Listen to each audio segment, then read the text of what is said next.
Assalamualaikum warahmatullahi wabarakatuh. Kita bertemu lagi di channel Inspirasi Oktara. Di kesempatan video kali ini, saya akan membahas 3 penyebab utama yang mengakibatkan bantuan sosial Anda tidak cair. Dan apabila tidak diurus segera, maka secara otomatis pasti di tahun 2023, di tahap pertama, bantuan Anda tentu tidak akan cair. Nah, kira-kira 3 penyebab utama tersebut apa saja dan apa yang perlu dilakukan? Anda harus menyimak video ini hingga tuntas. Oke, sebelum kita membahas, tentu saya ingin mengucapkan terima kasih kepada para subscriber setia channel Inspirasi Oktara. Terima kasih atas dukungan Anda karena tanpa dukungan Anda channel ini tidak bisa berkembang lebih baik lagi. Dan tentu saya ucapkan selamat datang bagi Anda yang baru menemukan channel ini dan baru bergabung.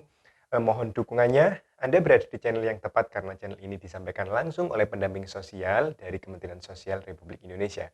Insya Allah, berita yang kita sajikan di channel ini adalah berita akurat sesuai dengan bidang pekerjaan kita di Kementerian Sosial Republik Indonesia. Oke, saya tidak suka berlama-lama, langsung saja kita akan membahas terkait dengan 3 penyebab utama yang mengakibatkan bantuan sosial Anda tidak cair. Dan bila tidak diurus segera, maka secara otomatis pasti di tahun 2023 bantuan Anda tidak akan cair alias zonk. Oke, kita akan membahas penyebab yang pertama. Penyebab yang pertama ini adalah terkait dengan ketidakvalidan NIK atau nama di kependudukan dan catatan sipil. Jadi perlu Anda ketahui, untuk penerima bantuan sosial dari Kementerian Sosial dan dari kementerian yang apapun, ini menggunakan satu pintu yang namanya DTKS.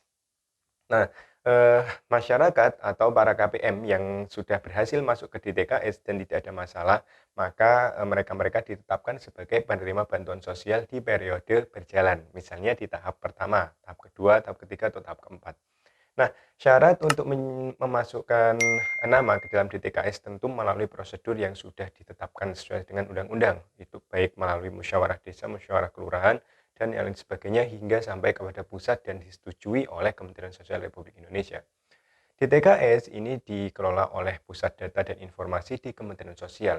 Nah, KPM yang bantuannya ini lancar, yang cair, adalah mereka-mereka yang nama di DTKS tidak ada masalah. Ya, karena DTKS ini harus terhubung dengan Dapodik maupun terhubung dengan kependudukan dan catatan sipil. Penyebab pertama yang mengakibatkan bantuan Anda tidak cair adanya masalah dengan kependudukan dan catatan sipil ini. Biasanya yang sering terjadi di lapangan, masalah pertama adalah adanya nama atau NIK yang tidak valid dengan kependudukan dan catatan sipil. Nah, ini bisa terjadi ketika Anda tidak mengupdate atau tidak memperbarui data Anda di operator DTKS. Jadi, biasanya ada nama, misalnya saya ambil contoh ya, nama Sumiati. Misalnya, ada Y-nya dan di KTP ternyata tidak ada Y-nya, Sumiati. Nah, ini bisa menjadi sebab tidak cairnya bantuan karena adanya perbedaan nama. Seperti itu.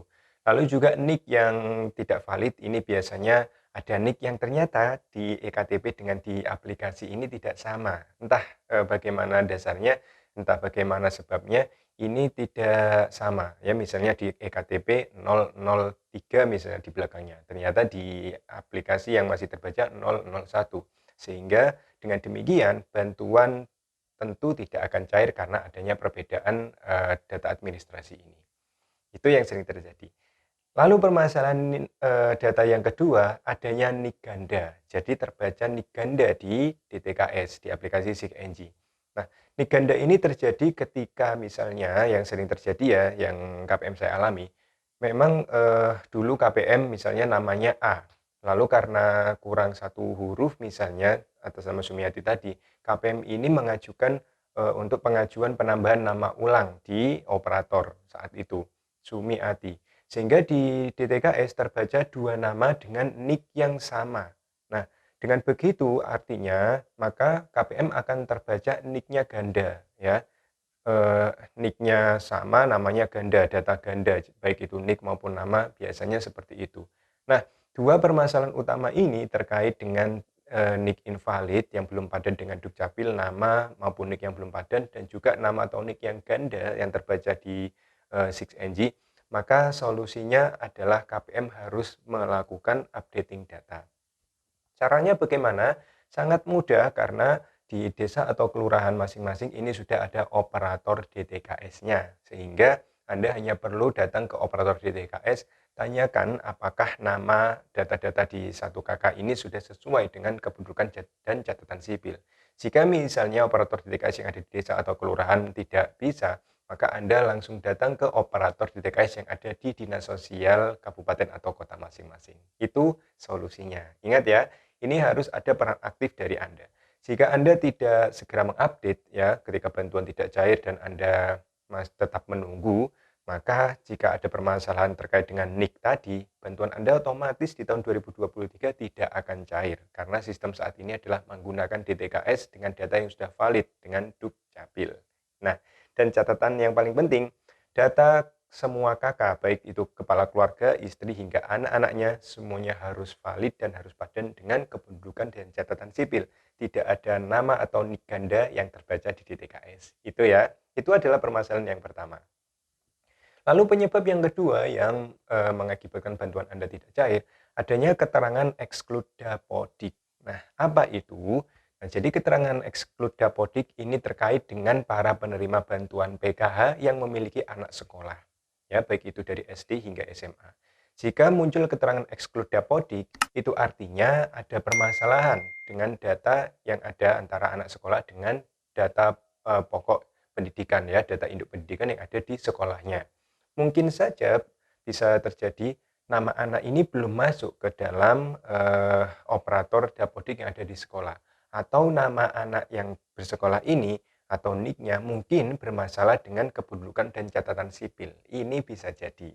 Nah, jadi untuk exclude dapodik ini solusinya adalah Anda sebagai orang tua jika bantuan PKH-nya tidak cair untuk anak sekolah, maka silakan datang untuk datang ke sekolah untuk menemui operator di sekolah. Tanyakan operator dapodiknya siapa dan mohon petunjuk agar anaknya ini bisa tercatat dengan baik di dapodik. Ya, biasanya sekolah membutuhkan data-data tertentu, baik itu nomor PKH, data anak, data akte, dan yang lain sebagainya.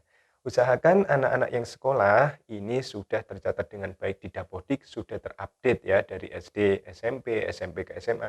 Ini semuanya sudah harus tercatat dan terupdate di dapodik sehingga nanti terbaca oleh DTKS anak ini akan cair bantuan anak sekolahnya, seperti itu. Nah, kenyataannya di penyaluran terakhir banyak sekali anak SD, SMP, SMA yang tidak cair karena memang rata-rata ini permasalahannya adalah exclude dapodik. Nah, jika exclude dapodik ini tidak Anda perubahan, tidak ada perubahan, Anda tidak datang ke sekolah misalnya untuk memperbarui data dapodik anak melalui operator yang sudah ada di sekolah, maka secara otomatis exclude dapodik ini akan tetap terjadi di tahun 2023 sehingga nanti di tahun 2023 bantuan PKH untuk anak sekolah Anda tidak akan cair. Nah, jadi bagi yang kemarin bantuan PKH-nya Zong hanya menerima BLT BBM ditambah BPNT, tapi jika Anda sebelumnya dapat bantuan PKH dan punya anak sekolah, ini harus hati-hati dan segera periksa data anak Anda di dapodik yang ada di sekolah. Seperti itu. Selanjutnya, penyebab ketiga yang mengakibatkan bantuan Anda, bantuan sosial Anda tidak cair, baik itu PKH, BPNT, dan yang lain sebagainya. Sebab yang ketiga adalah adanya keterangan exclude sejahtera. Sekali lagi, exclude sejahtera. Nah, untuk keterangan yang ketiga ini adalah keterangan paten yang berasal dari hasil monitoring, hasil penelitian atau hasil laporan-laporan yang didapat oleh operator dari desa hingga sampai kepada kabupaten, hingga masuk ke dalam data pusat. Nah, exclude sejahtera ini diberikan ketika ada KPM yang kondisi ekonominya ini ternyata sudah sangat sejahtera, sudah baik ya, sudah dinilai tidak perlu untuk dibantu lagi karena memang KPM ini bisa mandiri untuk mencukupi kebutuhan keluarganya sendiri. Nah, exclude sejahtera ini sering terjadi ketika pasca adanya